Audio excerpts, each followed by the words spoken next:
Sobat Maestro, sesaat lagi kita akan bersama-sama mengikuti ibadah raya bersama Gereja Bethany Fresh Anointing. Selamat mendengarkan.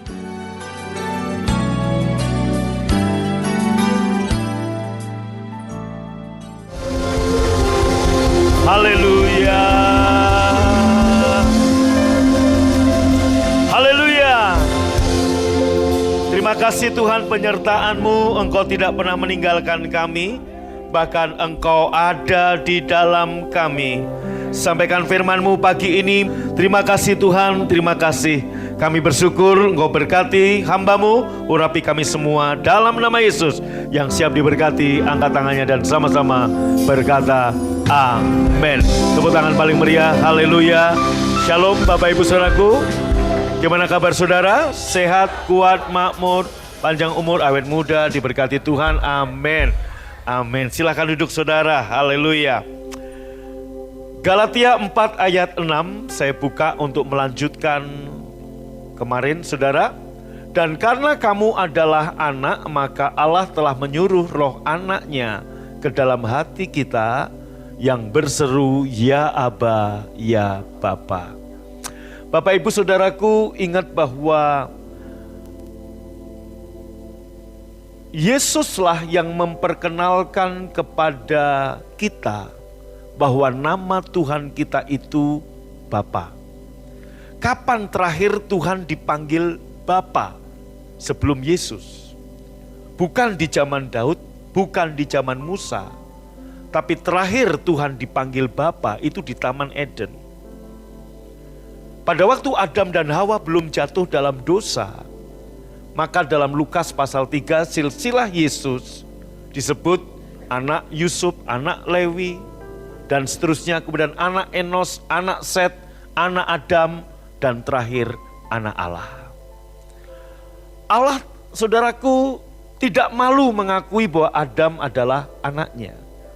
Tapi begitu Adam jatuh dalam dosa, status identitas anak hilang.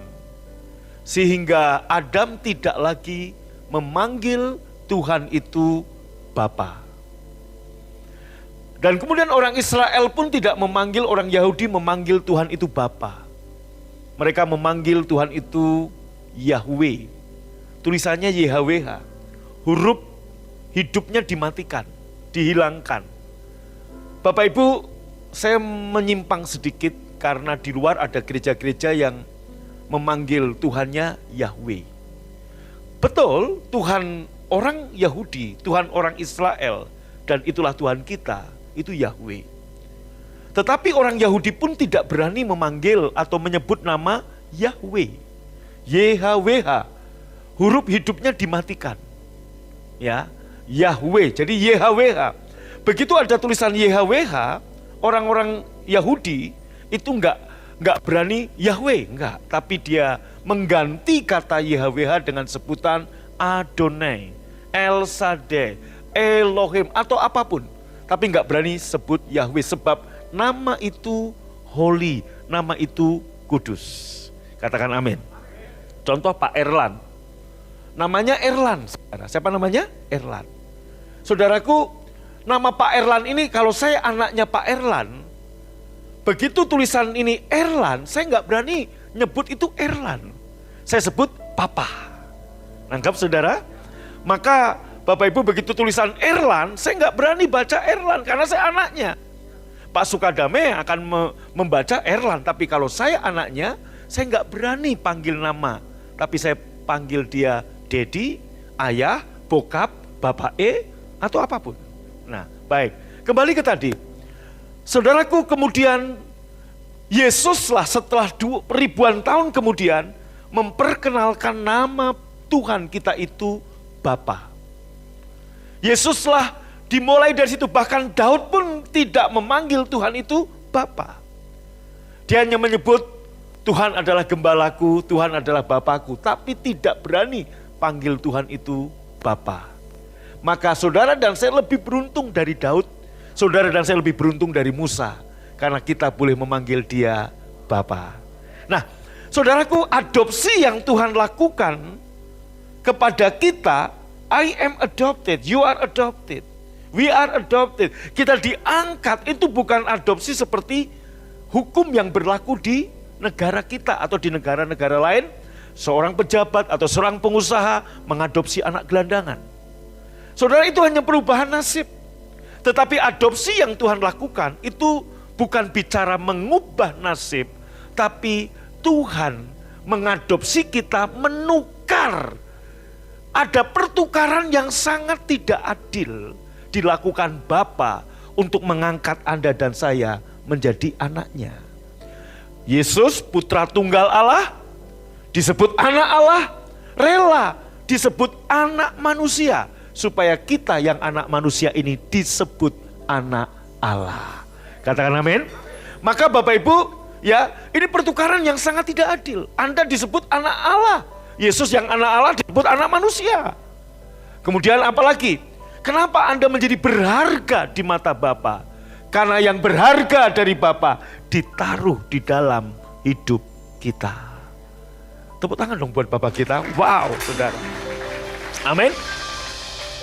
Dalam Yohanes pasal 17, saudaraku, ayat 26, Yesus berkata kepada Bapanya, aku telah memberitahukan namamu kepada mereka. Mereka itu murid-muridnya, termasuk Anda dan saya.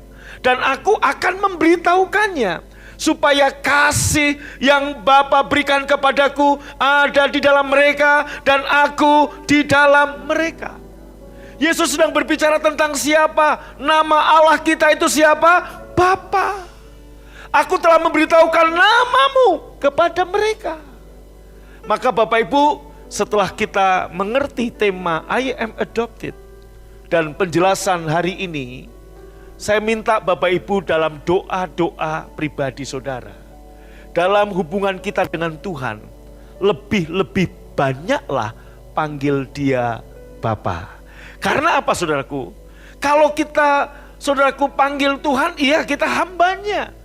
Tapi waktu kita panggil Bapa, kita anaknya. Gak ada hubungan yang lebih dekat di antara manusia kecuali Bapa dan anak.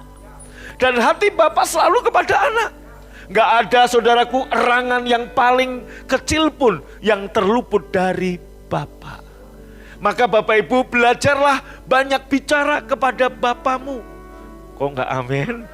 Panggil Dia Bapa, bangun tidur, terima kasih Bapa.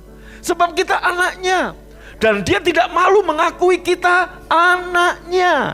Wow, Bapak Ibu, Anda sih yang mungkin lahir normal, hidup normal, nggak begitu tahu harganya. Saya, saudaraku, lahir saya nggak tahu siapa ayah saya, itu menjadikan problem dalam hidup saya. Om saya begitu baik ke saya, dia sekolahkan saya di sekolah sama dengan anak-anaknya. Tetapi ada satu yang om saya nggak bisa berikan. Dia nggak pernah ngomong, Agung kamu anakku, aku bapakmu. Bahkan dia bilang gini, kamu malu-maluin om. Loh saudaraku. Saudaraku, Anda lihat, sebobrok apapun, kadang-kadang seorang bapak kan marah sama anak. Kamu nih sebagai anak kok malu-maluin bapak. Bapak malu disebut bapakmu. Loh, saudaraku, padahal anak saudara mungkin nakalnya cuma wajar. Saya mau tanya, Anda dengan Tuhan tuh nakalnya udah kayak apa? Kita tuh udah berdosa, bejat, najis, pikiran kotor, dosanya banyak, tapi Tuhan gak malu loh mengadopsi Anda dan mengangkat Anda dan menyebut Anda anaknya. Wow. Amin. Bapak Ibu, Yesus itu turun derajatnya luar biasa. Dari disebut anak Allah, Dia rela disebut anak manusia. Itu penurunan derajat yang luar biasa. Jangankan jauh-jauh, Anda nggak mau kan? Anda kan anak manusia, disebut anak, jadi anak kucing kan nggak mau. Itu udah penurunan derajat yang nggak seberapa. Allah jadi manusia loh. Itulah pertukaran yang tidak adil. Nah, Yesus memberitahukan nama Bapa kepada kita. Supaya apa? Kasih yang Bapa berikan kepada Yesus, kasih seorang Bapa kepada anak, itu tinggal dan ada di dalam kita. Maka Bapak Ibu, mulai hari ini lebih banyak waktu Anda berdoa, ya Bapa. Saudaraku, Bapa itu memberikan identitas. Maka kalau namamu katakan Situmorang, Anakmu tuh situ mau orang identitas itu diberikan oleh bapaknya. Ayah itu memberikan tujuan, bapak itu memberikan identitas, bapak itu memberikan visi, bapak itu juga memberikan warisan. Karena kamu anak, maka kamu ahli waris. Apa yang menjadi milik bapak, itu menjadi milik kita. Apa yang kita khawatirkan lagi untuk hidup kita? Kita anaknya. Nah, Bapak Ibu, lihat baik-baik. Aku telah memberitahukan namamu kepada mereka. Aku akan memberitahukannya supaya kasih seorang bapa kepada anak, yaitu Yesus, ada di dalam kita. Dalam Matius pasal 7 ayat 11. Jadi jika kamu, bapak-bapak dunia yang jahat, tahu memberi pemberian yang baik. Maksudnya begini, kenapa Yesus ngomong kamu yang jahat? Artinya kita ini kan orang berdosa nih. Kita ini orang jahat nih awalnya nih saudaraku ya. Itu aja tahu memberi pemberian yang baik kepada anak-anakmu. Saudaraku, katakan bapaknya maling, dia nggak pengen anaknya itu jadi maling. Dia pengen anaknya lebih baik. Katakan bapaknya tamat SD, dia pengen anaknya lebih dari itu. Maka kita sering mendengar true story, seorang tukang beca anaknya sampai tamat sarjana, di wisuda di IKIP Semarang, sekarang namanya UNES Semarang, dibawa sama becaknya, bapaknya bangga. Saudara, itu hati bapak dimanapun, mau bapak yang apapun dia pengen anaknya lebih baik. Nah, jadi jika kamu yang jahat tahu memberi pemberian yang baik kepada anak-anakmu, angkat tanganmu, apalagi Bapamu yang di surga. Ia akan memberikan yang baik. Kepada siapa? Kepada siapa? Kepada kita yang meminta. Makanya saudaraku, gak usah ngerasa gengsi untuk minta kepada Bapa. Minta kepada Bapa, dia Bapakmu kok. Gak usah ngerasa, waduh, childish sekali lah minta begitu aja. Aduh, lebay masa sih ke Bapak hal sepele. Bapak Ibu, saudaraku, gak ada hal yang terlalu besar untuk Bapak perhatikan. Gak ada hal yang terlalu remeh untuk Bapak perhatikan. Kadang saudaraku, kadang saya baru terucap di hati, belum ngomong loh sama Bapak. Tuhan, kok Bapak saya lagi pengen dawet misalkan gitu saudaraku ya. Pengen dawet, itu ujuk-ujuk ada jemaat yang disuruh Tuhan ngirim dawet saudaraku. You know dawet cendol kalau bahasa Sundanya. Kira-kira begitu, itu hal yang sederhana. Mungkin ada berkata, alah minta cendol aja minta sama Bapak. Loh kalau nggak minta Bapak minta siapa? Uang jajan macchiato saudaraku, kopi macchiato Harvest. Kalau nggak ke saya minta ke siapa? Masa ujuk-ujuk masuk, minta ke Om Victor, kan nggak mungkin. Atau datang sih Om Stephen, nggak mungkin. Minta ke bapaknya. Kita boleh panggil dia Bapak, Anda boleh minta. Apapun yang kamu minta, Bapak memberi yang baik kepadamu. Tepuk tangan paling meriah, katakan amin. Nah, maka saudaraku, kalau kita ngerti hubungan kita dengan Bapak itu, kita udah diadopsi, kita udah diangkat. Apalagi yang kita khawatirkan dalam hidup ini. Matius 6 ayat yang ke-31, kita lihat Matius 6. Saudaraku, jangan kamu khawatir tentang apa yang kamu makan, kamu minum, kamu pakai. Terus, semua itu dicari oleh orang-orang yang tidak kenal Elohim.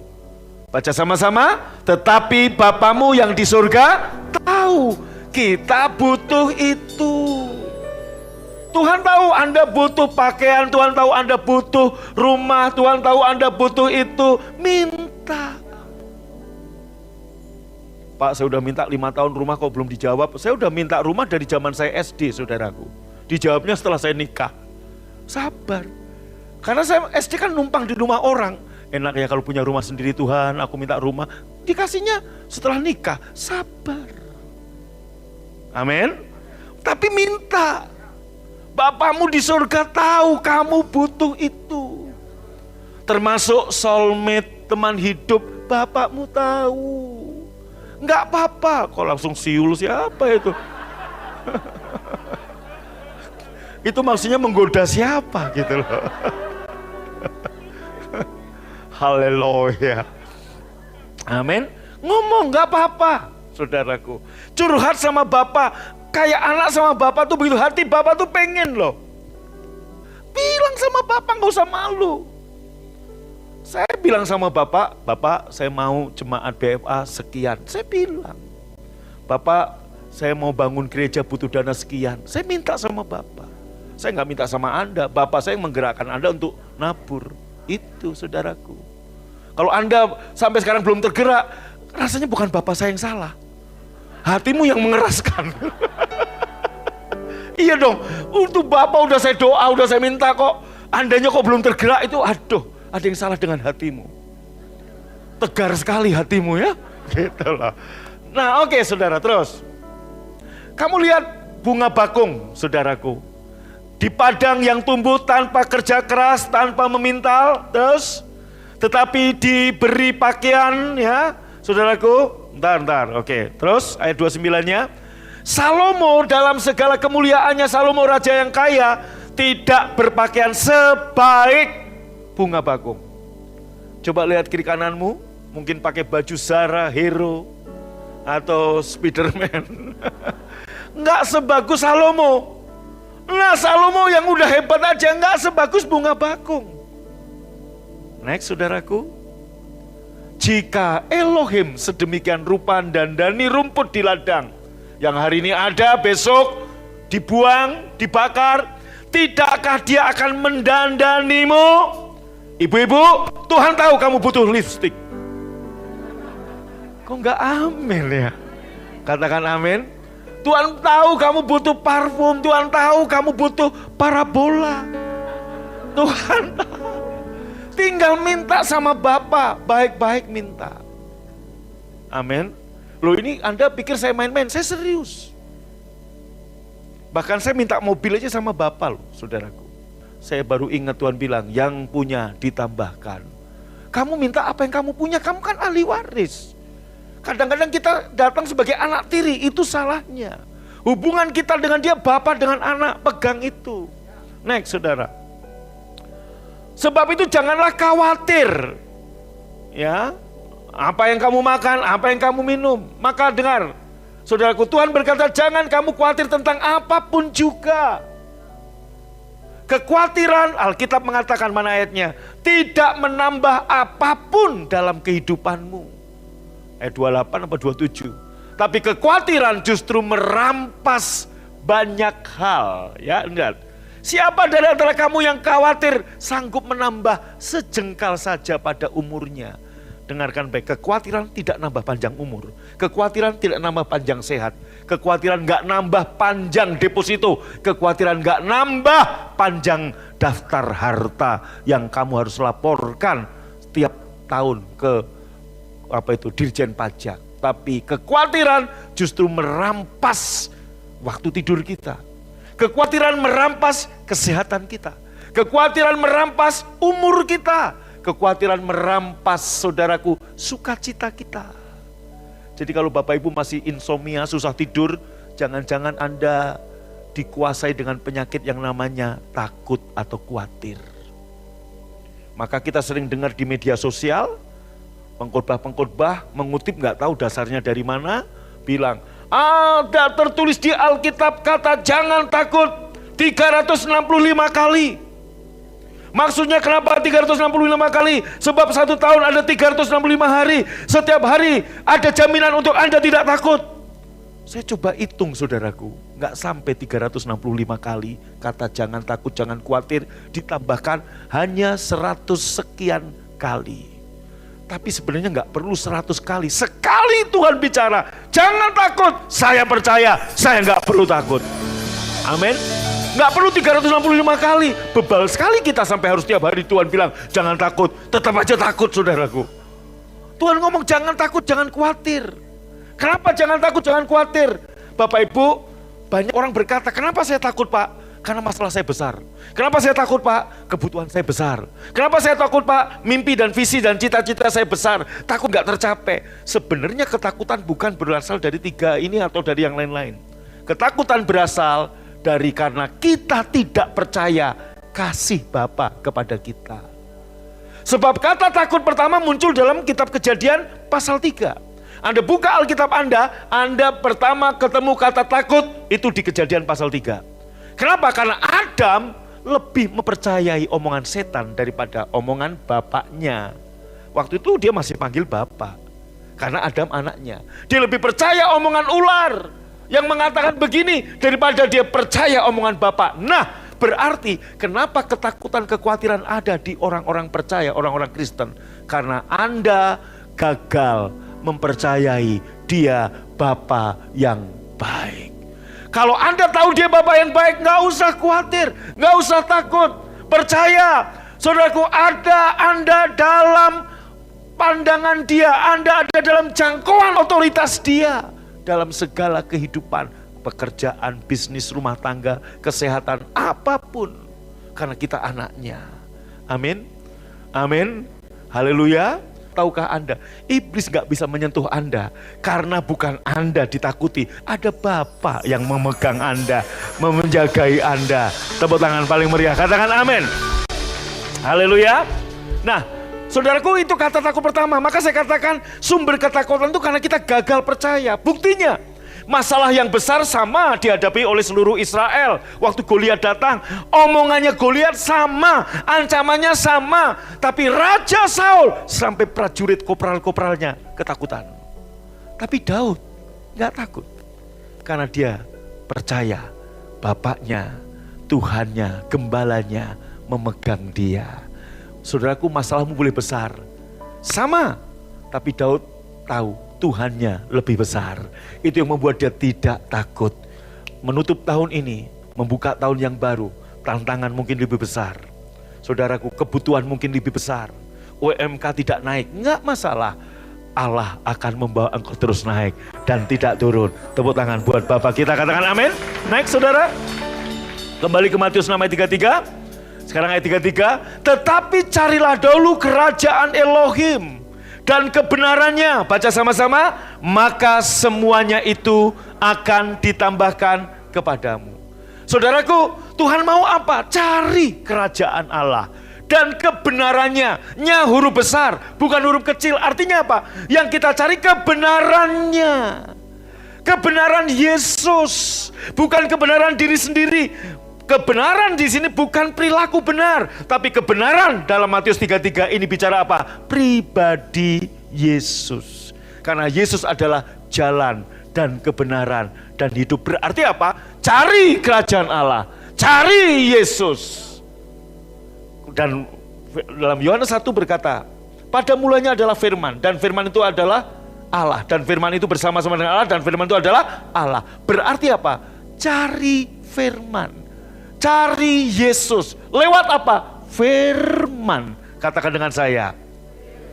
Maka Bapak Ibu, hal yang sama, good success atau bad success dimulai dari apakah Anda mencari kebenaran Tuhan. Yosua pasal pertama kita baca. Sesudah Musa mati, berfirmanlah Tuhan kepada Yosua bin Nun. Terus saudaraku, hambaku Musa mati, sebab itu bersiaplah sekarang seberangi Yordan, kamu dan seluruh bangsa ini menuju negeri yang akan kuberikan kepada mereka. Terus, setiap tempat yang akan diinjak oleh telapak kakimu, kuberikan kepada kamu seperti yang telah kujanjikan kepada Musa. 4. Dari padang gurun dan gunung Libanon, sampai sungai besar, seluruh tanah orang Het, sampai laut besar, semuanya akan menjadi daerahmu. Ini janji yang Tuhan berikan kepada Musa, kepada Israel, dan juga kepada Yosua. Bicara apa? Ini janji yang hebat sekali, yaitu negeri yang penuh dengan susu dan madu. Dan dalam konteks perjanjian baru, kita bukan dijanjikan negeri Israel buat kita, tapi ini bicara tentang apa yang Tuhan bisa lakukan dan berikan lewat salib Yesus.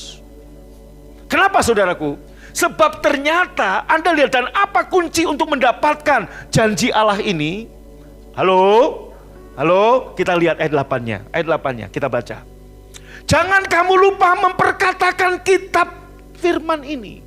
Renungkan itu siang dan malam, supaya kamu bertindak wise, hati-hati, sesuai dengan segala yang tertulis di dalamnya. Sebab dengan demikian, baca sama-sama, perjalananku akan Dan aku akan, dalam bahasa Inggrisnya, good success and prosper. Makmur dan good success. Apa yang dimaksud good success? Sampai akhir hidup Yosua, selama Yosua memerintah, tidak satupun orang Israel nyembah berhala. Pengaruh Yosua rohani, takut Tuhan, cinta Tuhan atas seluruh bangsa. Yang kedua, waktu Yosua mau mati, dia mati dikuburkan di tanah pusakanya. Tuhan menepati janjinya. Negeri yang penuh susu madu untuk bangsa Israel dan juga wilayah untuk Yosua ditepati. Dan yang ketiga, ini yang saya katakan good success, yaitu apa? Yosua berkata, aku dan seisi rumahku melayani Tuhan. Saudaraku, satu kesukaan orang tua, kalau seisi rumah cinta Tuhan, itu good success. Apa artinya anak selesai kuliah, luar negeri, hebat, pinter, tapi enggak cinta Tuhan? Good success, dan itu bisa didapatkan Yosua lewat ayat 8, yaitu apa? Baca sama-sama. Jangan saya lupa. 2, 3. Jangan saya lupa memperkatakan, tapi renungkan itu. Cukup. Sebentar saudaraku. Dalam bahasa Inggrisnya meditasi. Dalam bahasa Ibraninya hagah. Bapak Ibu, kita nggak lupa dandan, kita nggak lupa olahraga, kita nggak lupa aktivitas yang lain. Kenapa kita lupakan yang esensi? Meditasi firman. Pak, orang Kristen boleh meditasi? Boleh. Yoga Pak, kosongin pikiran? Enggak boleh. Sebab waktu kamu kosongin pikiran, setan masuk. Gendruwo dari Gunung Lawu mungkin datang. Meditasi Kristen bukan ngosongi pikiran, isi pikiran. Dengan apa? Firman. Dan firman itu adalah Yesus sendiri. Itu. Bapak Ibu, banyak orang tua pikirnya untuk sukses, kamu harus belajar bahasa Inggris, belajar matematika, belajar begini. Betul. Tapi itu bukan esensi. Halo? Saudaraku, renung firman itu utama. Makanya Harvest itu saya gubiah-gubiah kalau orang Jawa bilang.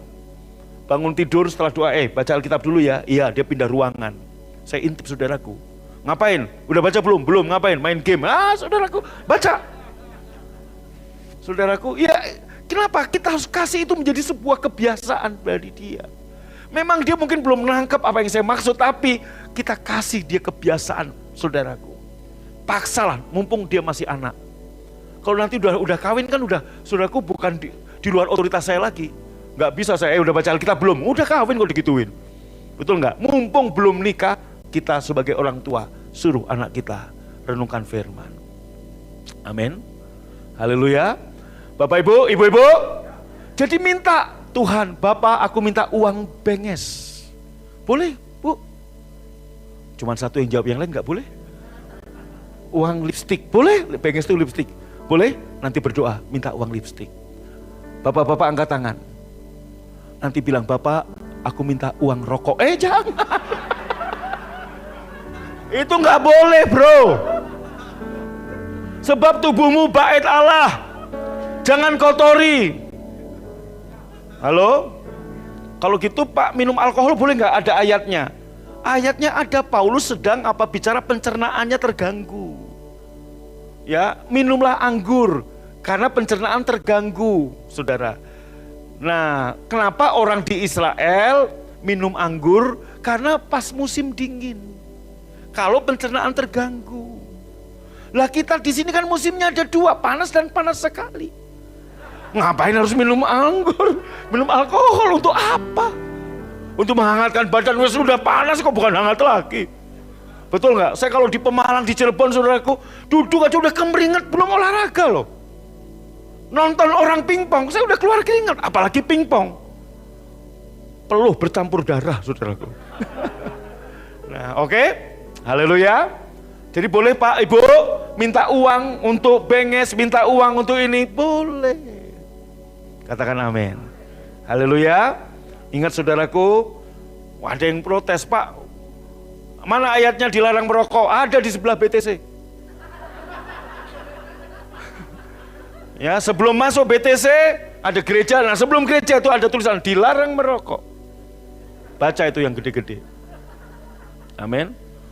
Pak, saya merokok tapi tetap masuk surga. Tetap, karena kamu anak Bapa. Lebih cepat dari yang kamu kira. Kalau mau lebih cepat boleh, saudaraku. Ya, makanya saudaraku, ya berhenti kebiasaan merokok, minum alkohol, ya berhenti. Kenapa? Kecuali kalau pencernaanmu terganggu. Ya, saya juga bingung yang dimaksud Paulus pencernaan terganggu itu apa, mencret atau apa gitu loh. Ya, oke, saudaraku, dan Yosua benar-benar mengalami good success karena apa? Ini kuncinya. Bapak Ibu, ada yang bilang gini, ada yang mau ambil jalan pintas. Pak, saya mau ditumpang tangan hamba Tuhan yang hebat supaya saya sukses, berhasil. Bisa enggak? Saya mau beritahu, yang hebat di dalam dirimu itu hanya dua. Yang bisa mengalirkan berkat kepadamu itu hanya dua. Hamba-hamba Tuhan lain memang ditumpang tangan doain kamu ada berkat. Tapi saudaraku, dalam hidup saudara, yang pertama, Bapak Ibumu yang dalam Tuhan. Contoh Rafa, bapakmu Pak Stephen, tumpang tangan, itu berkat turun. Itu seperti kunci di mobil itu dijeden jalan. Makanya anak-anak saya, Chris, Revival Harvest kalau mau pergi, saya tumpang tangan saudara. Berkati anakku, berkati anakku. Itu yang pertama. Makanya Bapak Ibu, kenapa di gereja ini pernikahan harus restu dari bapaknya. Itu bapaknya harus tanda tangan. Terutama bapaknya. Kedua ibunya. Pak, kalau bapak setuju, ibu nggak setuju, bapak berkati. Berkati karena apa? Anak itu anak bapak. Yang lahirkan ibu, tapi tetap anak bapak. Protes nggak boleh. Anak bapak. Maka Bapak Ibu, meditasi Kristen itu apa? Hagah. Baca firman, diperkatakan, diimani, digumamkan. Contoh, I'm adopted, aku diangkat anak jadi Pak. Aku diangkat anak oleh Bapak. Aku diangkat anak oleh Bapak. Itu dimeditasikan. Kemudian saudaraku, Tuhan adalah gembalaku. Takkan kekurangan aku. Bila firmanmu tersingkap, maka teranglah jalanku. Wow. Kenapa Yosua berhasil? Ini yang dilakukannya. Kembali ke tumpang tangan tadi. Yang pertama adalah tumpang tangan bapak ibumu. Itu yang paling penting dalam hidupmu. Bapak ibu yang dalam Tuhan. Waktu tumpang tangan itu berkat seperti mobil di starter. Ceker. Yang kedua, tumpang tangan siapa? Gembalamu. Maka setahun sekali kenapa saya tumpang tangan Anda? Saya urapi Anda. Untuk apa? Supaya membuka pintu berkat turun atasmu. Tetapi Bapak Ibu, itu enggak cukup kalau Anda enggak merenungkan firman.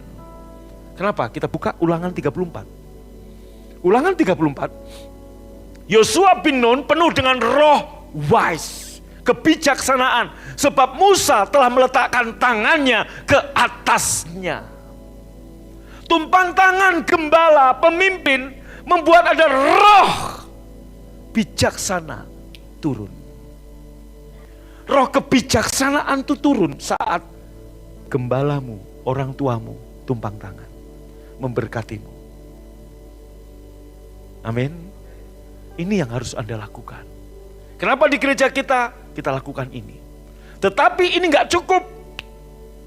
Yosua nggak sukses kalahnya tumpang tangan. Kalau Anda hanya dapat tumpang tangan, wah saya udah tumpang tangan Pak Agung nih. Besok tumpang tangan siapalah? Benihin, Oyakilome, apapun. Nggak cukup, itu hanya pintu terbuka. Tapi untuk Anda mendapatkan apa yang ada di balik pintu itu. Yosua 1 ayat 8. Meditasi firman. Ini kunci good success. Jangan habiskan waktumu hanya baca WA. Jangan habiskan waktumu hanya, saudaraku, posting-posting terus. Tapi renungkan firman siang dan malam. Saya ambil waktu kadang 1, 2, 3 jam renung firman. Itu yang membuat saya wise. Ini yang membuat saya good success. Bertindak hati-hati. Amin. Dan Anda tahu, Yosua dan Israel mendapatkan, Anda lihat, Yosua, sebagian tanah itu diberikan kepada Yosua, tapi di zaman Daud semuanya diberikan. Kita lihat wilayah yang Tuhan janjikan dalam perjanjian baru dan perjanjian lama adalah bayang-bayang, perjanjian baru ada kenyataan. Kita lihat wilayahnya, saudara. Berikut ini.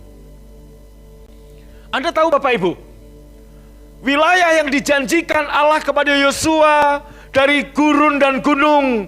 Tadi saudaraku, Libanon sampai sungai besar, laut besar. Ternyata begitu diambil garis, membentuk salib. Membentuk salib. Inilah wilayah yang Tuhan janjikan kepada Yosua. Diaplikasikan dalam perjanjian baru. Perhatikan saya. Yaitu apa? Semua janji yang Tuhan berikan kepadamu itu ada di salib Kristus. Makanya lewat kita mencari kebenarannya, kita tahu apa yang terjadi di salib. Apa yang ada di kayu salib. Pertukaran apa yang Tuhan lakukan di kayu salib. Berkat apa yang Tuhan berikan lewat salib. Umatku binasa ekonominya, umatku binasa pekerjaannya, umatku binasa masa depannya karena tidak mengenal aku. Maka carilah dulu kerajaan Allah dan kebenarannya. Artinya kebenarannya apa? Yesus pribadi. Kebenaran bukan kebenaran diri sendiri, kebenaran firman. Bagian saya sebagai hamba Tuhan, awal tahun saya tumpang tangan Anda, itu seperti membuka pintu berkat sepanjang tahun 2021. Tetapi untuk mendapatkan semua yang Tuhan janjikan di balik pintu, Anda itu ada di bawah salib. Renungkan firman siang dan malam. Gak ada yang lain. Doa saya, mungkin sepanjang tahun 2021, banyak kegagalan-kegagalan. Dengarkan, engkau tetap 100% anak Allah. Begitu Anda diadopsi jadi anak Allah, Anda adalah anak Allah. Mungkin sebelah kiri, sebelah kananmu, Pak, dia udah bisa berdiri, dia udah bisa berlari, berjalan, Pak. Saya belum apa-apa, Pak. Bukan berarti kamu baru 10% anak Allah.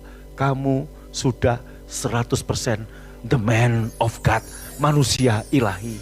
Tinggal tunggu waktu, Anda akan berdiri, Anda akan berjalan, Anda akan berlari dalam kehidupan ini. Sebab, saudaraku, Roh Allah ada di sini. Engkau the man of God. Semua yang kamu pegang, percaya. Ingat, hidupku yang kuhidupi sekarang di dalam daging adalah hidup karena iman kepada Yesus. Jadi semua berkat yang Tuhan janjikan, Anda hanya bisa temukan di bawah salib. Dalam perjanjian lama kok bisa? Apakah ini nggak ada maksud Tuhan? Dari sini ke sungai besar, dari sini ke laut besar. Ternyata begitu diambil garis, bentuknya salib. Saudaraku, dalam perjanjian lama, bayang-bayang dalam perjanjian baru kita menemukan semua berkat, anugerah, keselamatan, kesehatan, promosi, kemakmuran. Tuhan ada di bawah salib Yesus. Rest in Christ. Beristirahatlah di bawah kayu salib Yesus. Carilah pribadi Yesus, kebenarannya. Anda akan menemukan berkat yang ada di bawah salib. Apa saja, Pak? Keselamatan sudah, kemenangan, kemakmuran, pemulihan, promosi. Itu bagian kita semua. Katakan amin. Kita boleh panggil dia Bapa. Mulai hari ini panggil dia ya Aba, ya Bapa. Kita anaknya. Bangkit berdiri. Bapa, kau setia. Bapa, Kau mulia, tenanglah jiwaku, aman bersamamu.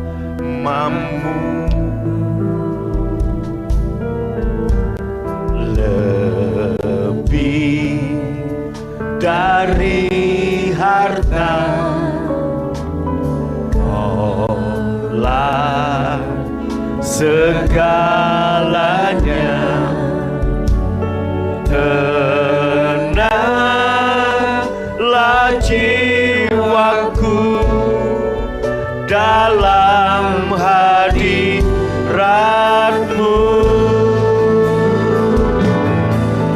Kau tunjukkan kasih setiamu, Kau menyediakan yang ku perlu. Kau setia, Kau mulia, dulu, sekarang, dan selamanya. Tunjukkan kasih setiamu, Kau menyediakan yang ku perlu. Kau setia, Kau mulia, Bapa, Kau setia. Boleh tepuk tangan buat Bapa yang baik. Mari panggil, katakan,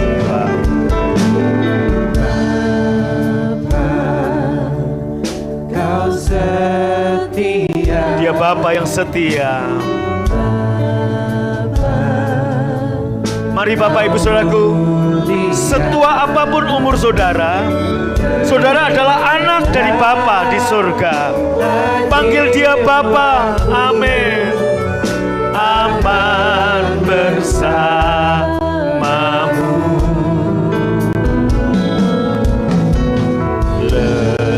Lebih dari harta, Kaulah segalanya. Tenanglah jiwaku dalam hadirat-Mu. Angkat tanganmu, katakan, tunjukkan kasih setiamu, Kau menyediakan yang perlu. Kau setia, Kau mulia, dulu, sekarang, dan selamanya. Kau tunjukkan kasih setiamu. Amin. Kau menyediakan yang perlu. Kau setia, Kau mulia, Bapa, Kau setia. Kau setia, Kau mulia. Kau setia. Kau setia, Kau mulia. Sekali lagi. Kau setia, Kau mulia, Bapa, Kau setia.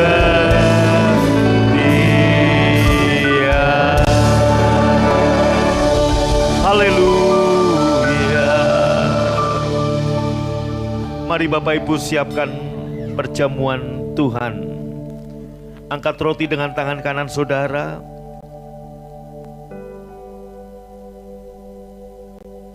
Yosua sudah penuh roh kebijaksanaan. tapi tidak cukup untuk membawa dia good success. Hanya lewat meditasi, haga, perenungan firman, dia mendapatkan semua yang Tuhan janjikan. Di bawah salib semua tersedia.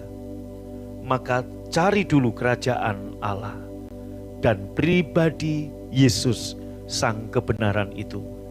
Renungkan firman ini siang dan malam. Beri waktu setiap hari untuk Anda membaca, merenung firman Tuhan.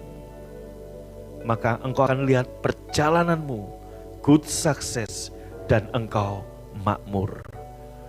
Tuhan Yesus mengambil roti, mengucap berkat, memecah-mecahkannya, memberikan pada murid-muridnya dan berkata, inilah tubuhku yang terpecah-pecah karena dosa-dosamu. Ambillah dan makanlah. Yang percaya, ambil dan makan dalam nama Yesus.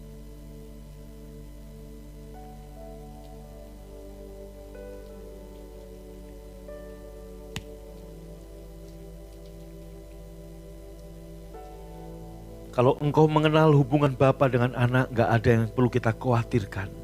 Percaya Bapa pelihara, percaya Bapa beserta menjaga kita. Angkat cawan dengan tangan kananmu lebih tinggi. Bukankah Yesus mengambil cawan dan berkata, inilah cawan perjanjian baru yang dimeteraikan oleh darahku. Ambillah, minumlah, engkau yang percaya ini darah Tuhan Yesus. Ambil dan minum dalam nama Yesus.